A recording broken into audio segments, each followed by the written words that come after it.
안녕하십니까. 한국증권 박중재입니다. 최근 메르스가 확산되면서 해외여행 관련주들의 주가가 크게 하락했습니다. 아직 메르스가 어디까지 확산될지 장담하기 어렵고 또한 관련된 산업의 피해도 단기적으로는 불가피해 보입니다. 그러나 과거에 늘 그랬듯이 이런 이슈가 산업과 기업의 본질을 바꾸지는 못한다고 믿습니다. 중국 해외여행 씀은 근래 흔치 않은 강력한 성장성을 보유하고 있고 또한 당분간 이 같은 고성장세가 지속될 것으로 저희는 예상을 하고 있습니다. 작년 중국의 해외여행객이 처음으로 1억 명을 돌파를 했습니다. 그런데 저희는 이 수치가 2020년에는 2.3억 명에서 2.6억 명에 이를 것으로 전망을 합니다.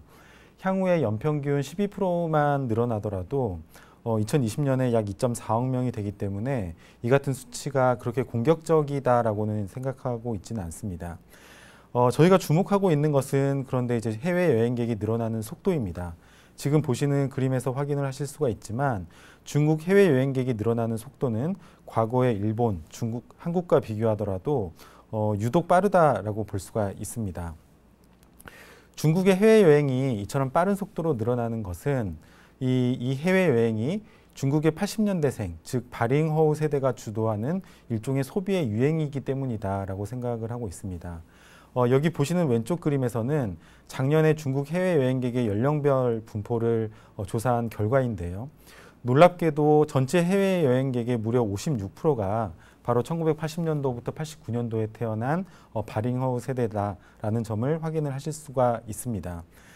바링허우 세대는 산하 제한 정책 이후 태어난 소위 소황제 1세대라고 볼 수가 있고요. 따라서 자존감이 굉장히 강하지만 한편으로는 친구 등 또래 집단에 굉장히 의존적이고 무엇보다 소비 성향이 높은 그런 특징을 가지고 있습니다. 바링허우 세대의 특징을 알아야 중국 여행, 나아가서는 중국 소비에서의 제대로 된 기회를 찾을 수 있다라고 생각을 하고 있습니다.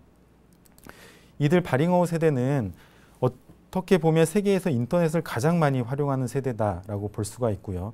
또한 최근에 부모가 되기 시작하면서 유아용품에 대한 소비를 늘리기 시작했고 또한 한국 대중문화에 대해서는 굉장히 우호적인 그런 시각을 가지고 있습니다. 무엇보다 이들은 중국 최초의 본격적인 소비 계층이다라고 볼 수가 있습니다.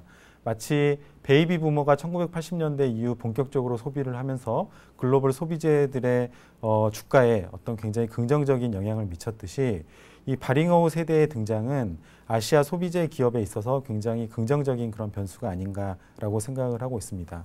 또한 최근에는 이 바링허우 세대를 중심으로 해서 중국의 여행객들이 일본으로 굉장히 많이 방문을 하고 있는 모습이 나타나고 있습니다. 그래서 최근에 일본 인바운드 여행객이 급증하고 있기 때문에 일본 인바운드 플레이의 투자 매력은 굉장히 높다라고 생각을 하고 있습니다.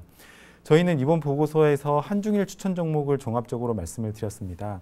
우선 일본 같은 경우에는 종합 소비재 기업인 카오, 그리고 도미인 호텔 브랜드를 운영하는 공립 메인터넌스를 추천드립니다. 중국 같은 경우에는 최대 온라인 여행사인 Ctrip, 그리고 중국 최대 호텔 체인인 상해금강국제호텔이 추천 기업입니다.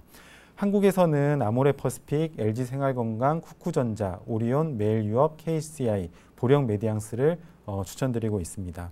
지금까지 중국 해외여행 씀에 대해서 말씀드렸습니다. 감사합니다.